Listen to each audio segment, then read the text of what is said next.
អោ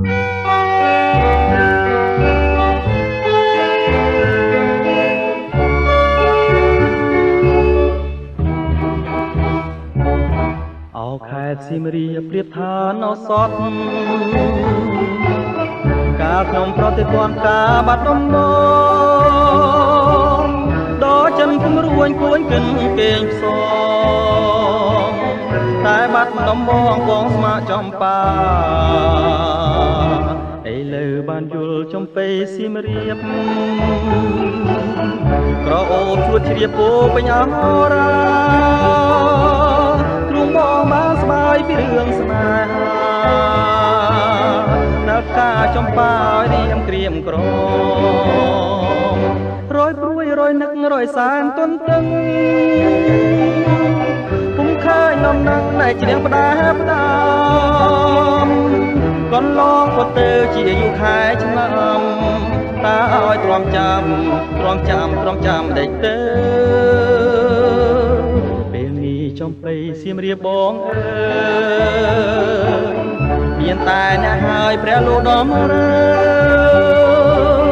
ជួយផងគ្រាន់ឲ្យបងបានរស់នៅជាគ្នាតទៅនឹងចំពេអើ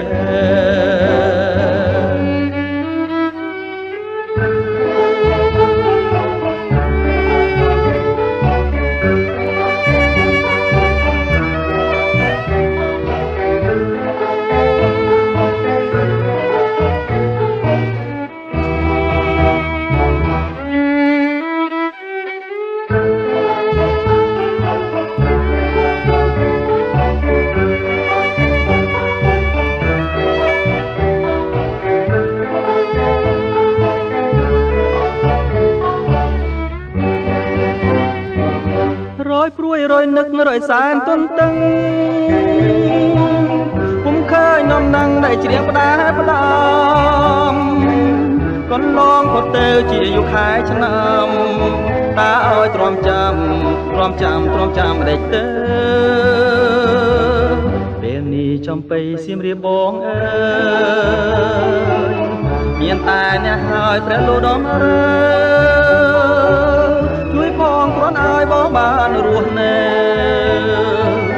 ជាគ្នាតទៅនឹងចំពេអើយជាគ្នាតទៅនឹងចំពេអើយជាគ្នាតទៅនឹងចំពេអើយ